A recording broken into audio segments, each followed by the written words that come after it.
Joseph W. Brady tells how passage of Prop 15 would cost California families an additional $1,000 a year and how its description on the ballot is intentionally misleading.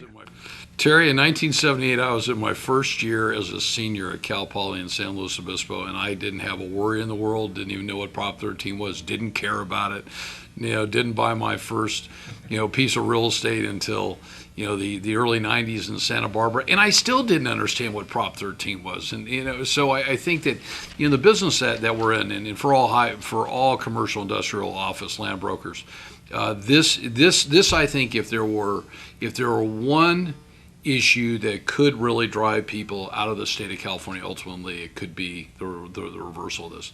Unfortunately, our governor just came in and endorsed it.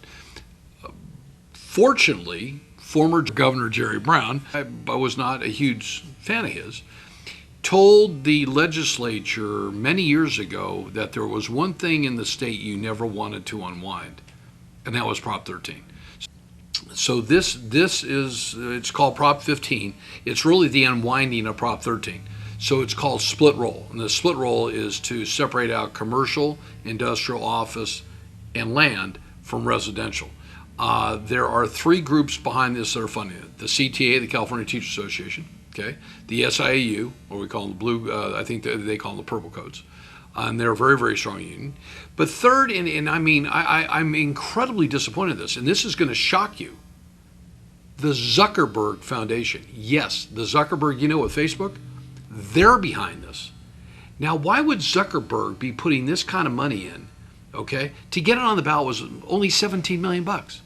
Okay, they had to get 997,000 signatures. But why would Zuckerberg do this? And I'm sure, they bounced my wife off of Facebook, and she never even said a bad word to somebody. So, how they watch you through the NSA, and Mark, I hopefully you're not going to be, stupid enough to bounce me off of Facebook as a user. But why would you fund something like this for your foundation?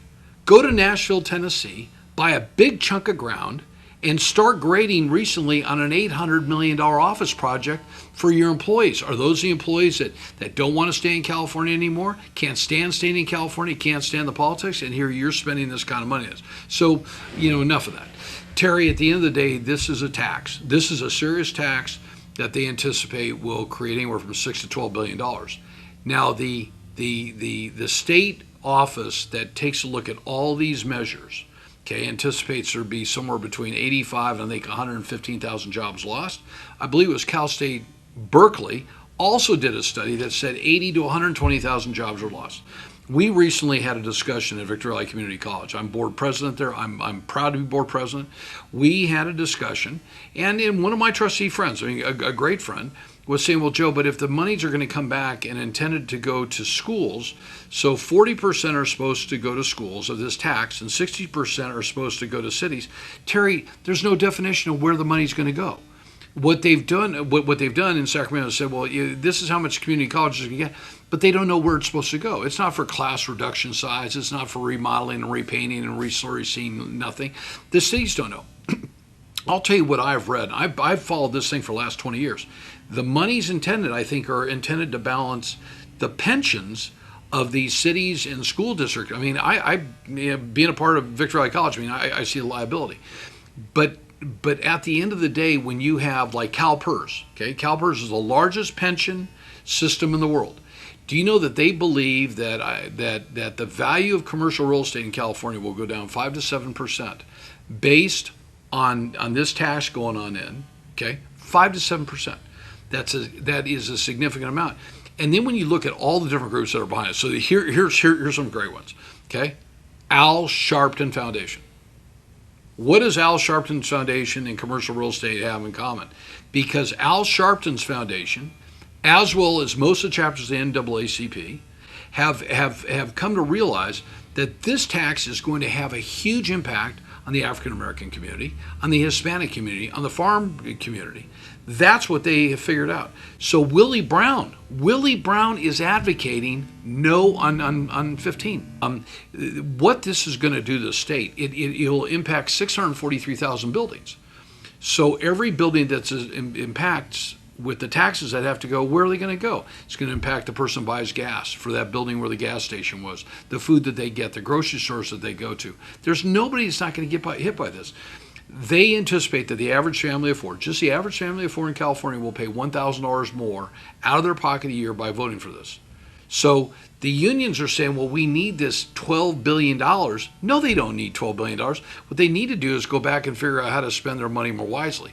Is this money intended for brick and mortar and for highways and stuff? No, we already have a gas tax. We already have plenty of taxes. So I think that at the end of the day, we really do need to take a look at why are we doing this? And Terry, this is absolutely by far the worst proposed tax I've ever seen. I'm 64 years old. And not only do I really hope that this gets beat, I hope it gets squashed, okay? Our Attorney General Becerra, okay, he renamed this, okay? It was taken to court on a court challenge by 6 different organizations, and then the judge kind of nibbled on the sides and said, well, we need to change this. And another one of those robocalls. I mean, we must get 20 robocalls, but it's political season.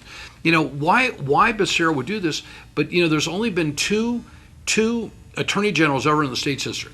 So according to people I know in Sacramento, and I've peeled back this onion, for years, attorney generals, when it came to propositions, really tried to be very neutral and give both the pro and con. There are 2 attorney generals that have taken the absolutely opposite. One of them is Kamala Harris, who I don't have a whole lot of respect for, because of what she did as attorney general here, and now Becerra.